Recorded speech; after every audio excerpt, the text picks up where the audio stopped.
अस्सलाम वालेकुम जी, मैं हूं ज़िया बलोच और आप मुझे सोशल मीडिया प्लेटफॉर्म पर सुन रहे हैं और देख रहे हैं। सामीन, इमरान रियाज़ ख़ान बाज़याब होकर घर पहुंच गए हैं, लेकिन जूं-जूं वक्त गुज़र रहा है तो उनके रिवील्स हो रही हैं चीज़ें, बहुत सारी चीज़ें आश्कार हो रही हैं कि वो अगवा हुए थे, वो गिरफ़्तार हुए थे, उनकी रिहाई हुई है, बाज़याबी हुई है।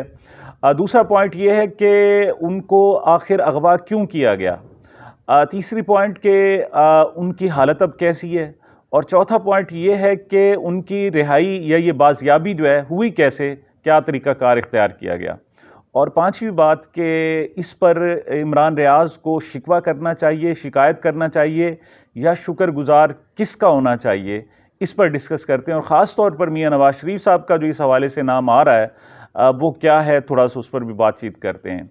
सबसे पहले तो मैं एक बात आपसे कह दूं कि इमरान रियाज़ को आप ये नहीं कह सकते कि वो गिरफ्तार थे। अभी तक किसी भी, यानी हाई कोर्ट जैसे एक बड़े इदारे में उनका केस चल रहा है और अभी तक चीफ जस्टिस साहब उसका नोटिस ले रहे हैं।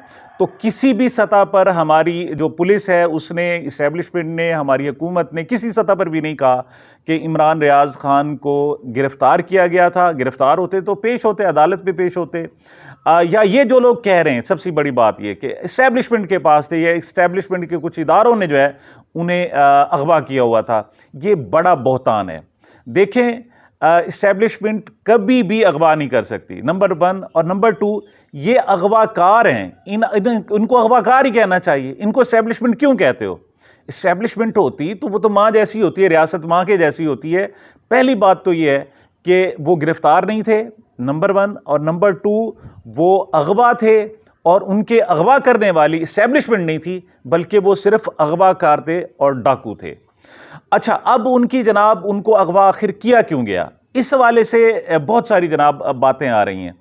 अब मारूफ एंकर पर्सन है जनाब जावेद चौधरी साहब, उन्होंने इस हवाले से एक्सक्लूसिव वीलॉग किया है और वो कहते हैं जी, जावेद चौधरी साहब का उनकी बाजियाबी में हाथ है। वो अपना तरीक़ाकार भी बताते हैं।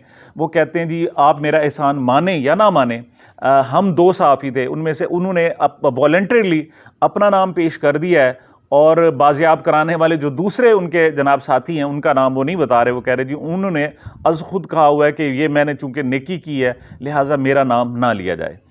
वो कहते हैं जी क्या हुआ। पहले तो वो बताते हैं जनाब कि इमरान रियाज़ ख़ान अगवा हुए क्यों। वो कहते हैं जी कि इस्टेब्लिशमेंट के साथ थे, इमरान खान इस्टेब्लिशमेंट के साथ थी, इमरान रियाज़ भी इस्टेब्लिशमेंट के साथ थे। अब चूंकि बैकअप कर रही थी इस्टेब्लिशमेंट इमरान खान को, लिहाजा इमरान रियाज़ खान ने भी बैकअप करना शुरू कर दिया इमरान खान को।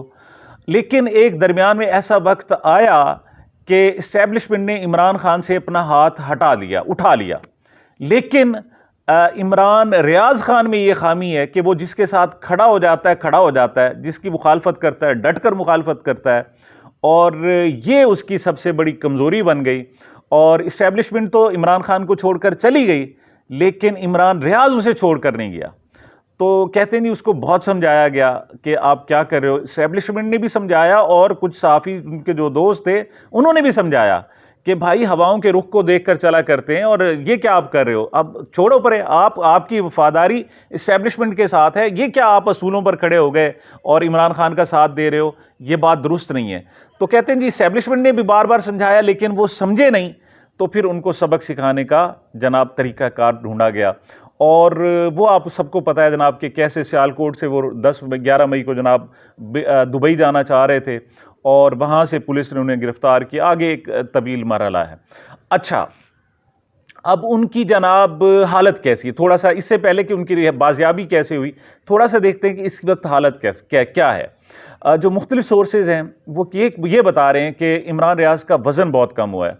अच्छा, वज़न कम होना कोई बड़ी बात नहीं, वज़न बढ़ते भी रहते हैं, कम भी होते रहते हैं। हमारे फिल्मी अदाकार हैं, अदाकाराएँ जो 20-20 किलो कम भी कर लेते हैं और फिर 20-20 किलो बढ़ा भी लेते हैं, लेकिन ऐसा नहीं है। उसके आसाब पर शदीद दबाव है। 3 किस्म के उसे सबसे बड़े इस वक्त जो मर्ज हैं, ये जो बालों का सफ़ेद हो जाना, डाई न करना, दाढ़ी बढ़ जाना, ये मामलात नहीं होते। इस वक्त उसे शदीद आसाबी खिंचाव का सामना है। सबसे बड़ा बात, उसकी रीढ़ की हड्डी शदीद दर्द कर रही है और उनके जोड़ बहुत ज़्यादा दर्द कर रहे हैं। उसको बोलने में भी दुश्वारी है, वो काफ़ी अरसा नहीं बोला, हालांकि उसकी जो सबसे कीमती चीज़ है उसकी पूरी उसमें वो उनकी आवाज़ है, उसमें वो घन गरज है, वो अपने व्यूअर्स को अपनी तरफ अट्रैक्ट करते हैं। तो इस वक्त वो तीनों चीज़ें, उनके आसाब भी उनसे छीन लिए गए हैं, उनकी आवाज़ भी उनसे छीनने की कोशिश की गई है और उनका जिस्म भी उनसे छीनने की कोशिश की गई है। अगरचे वो उनके घर वालों को लाकर उनके हवाले कर दिए गए हैं और उन्होंने कहा जी लें, और उनकी दस्तखत भी ले लिए गए। कैसे? जब इमरान रियाज खान को उनके घर वालों के हवाले किया है तो जैसे पार्सल हवाले करके दस्तखत नहीं लेते कि हमने वसूल पाए, इस तरीके से उनको वसूल किया गया। ये उसकी सूरत हाल है। जो डिटेल्स बताते हैं तो उनके भाई जो है इमरान रियाज खान साहब के भाई कहते हैं कि सुबह दस्तखत हुई, हमें अंदाज़ा तो था, हम तो काफ़ी मतलब ईद के बाद से इंतज़ार कर रहे थे कि किसी वक्त भी वो बाज़याब हो सकते हैं, और हमें चूंकि बता दिया गया था कि जनाब वो बाज़याब होकर किसी वक्त भी पहुँच जाएंगे। तो कहते हैं जी उनकी बाज़याबी से एक दिन पहले, ये एक रात, उसी रात को उन्होंने एक ड्रोन वो देखा कि उनके घर के करीब उड़ रहे थे, कुछ गाड़ियां थी, गैर मामूली नकलो हरकत थी। तो सुबह 5 बजे वो कहते हैं जी बेल हुई और हमने जनाब जाके दरवाज़ा खोला तो सामने जनाब इमरान रियाज खड़े थे और पुलिस की कुछ वैन्स थी और सियालकोट पुलिस थी जनाब, उसमें एक डीएसपी लेवल के जनाब अफसर बाहर आए और उन्होंने कहा जी ये लें जी आपका इमरान रियाज, ये आपके हवाले हुआ।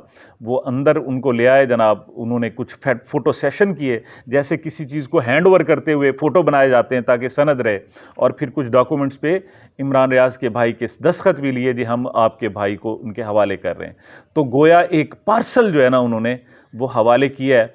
अब इमरान रियाज बड़े मजबूत आसाब का मालिक है और मुझे यकीन है कि इंशाअल्लाह वो इस शौक की कैफियत में है। वो कितना रहता है, वो 1 दिन रहता है, 2 दिन, 4 दिन, हफ्ता, 2 हफ्ते, जितना भी है। और मेरे ख्याल में जो उनके चाहने वाले हैं उनको चाहिए कि इमरान रियाज को प्रॉपर टाइम दें, और वो जब तक वो खुद वीलॉग नहीं करते, इस सतह पर तैयार नहीं होते, उन पर कोई प्रेशर नहीं होना चाहिए कि जी वो आएँ, हमें बताएं क्या हाल है, किस तरह गुजरा।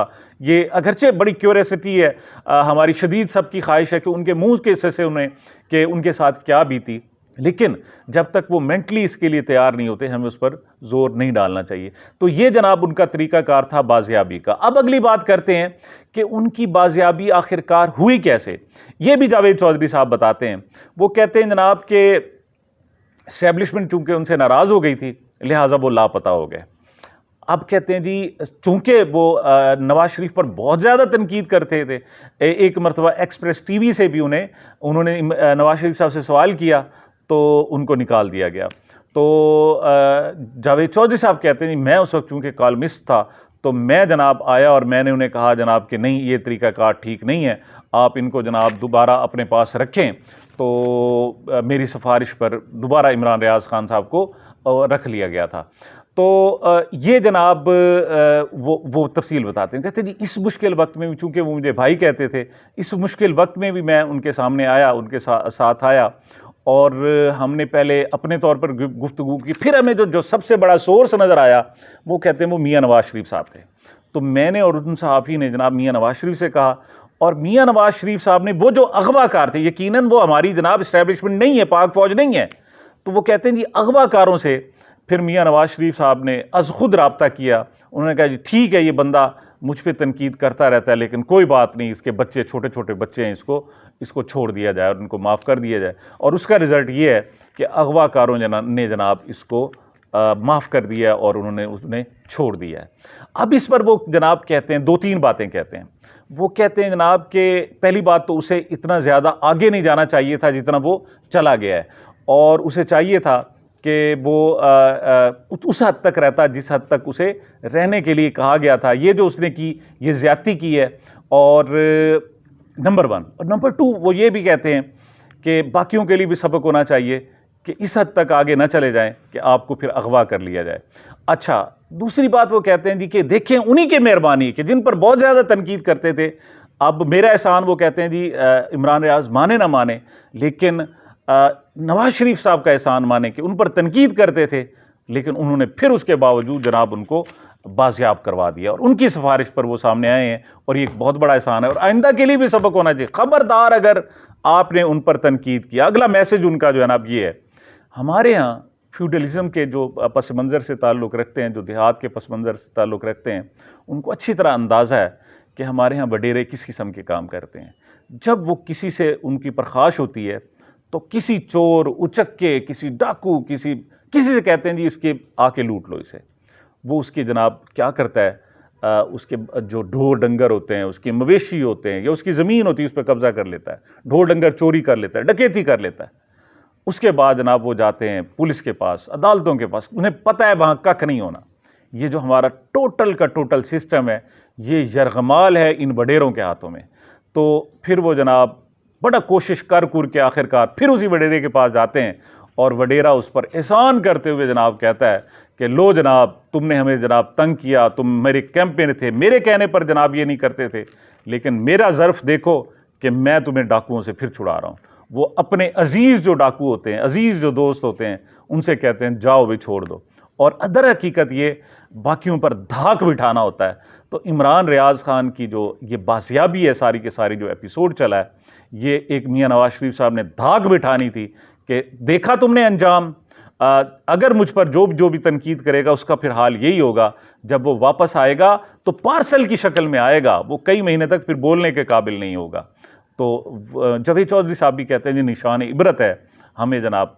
मुझे अफसोस होता है, ये मुझे जावेद चौधरी साहब भी उसी फ्यूडलिज़म का एक हरकारा सा लगते हैं और मुझे अंदाज़ा होता है कि ये उसी वडेरे के, उसी डाकू का एक कारिंदे का रोल अदा कर रहे हैं और लोगों को डरा रहे हैं, परेशान कर रहे हैं कि देखो जनाब ये हाल हो जाया करते हैं जब आप किसी हमारे वडेरे से पंगा लेते हो। लिहाजा आपकी आफियत इसी में है कि आइंदा के लिए खामोश रहो और जैसे कहा जाए वैसे कहा जाओ।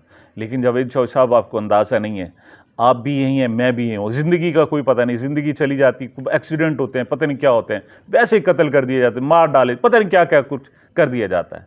लेकिन आप देखेंगे कि इमरान रियाज़ के साथ जो बुरा हुआ है, ज़्यादती हुई है, इसका इंशाअल्लाह हिसाब लिया जाएगा, चीज़ें सामने आएंगी। वो जो अगवाकार हैं, जो यकीनन एस्टेब्लिशमेंट नहीं है, वो सामने आएंगे और फिर ताल्लुक भी पता चलेगा कि इन अगवाकारों का मियाँ नवाज शरीफ साहब से ताल्लुक क्या था, ये किस सतह पर हुआ, या क्या पूरे गैंग से उनका राब्ता था या कोई इंडिविजुअल राब्ते थे, या क्या मामलात थे, इंशाअल्लाह सामने आएंगे और आपके किरदार का भी लाजमी पता चलेगा।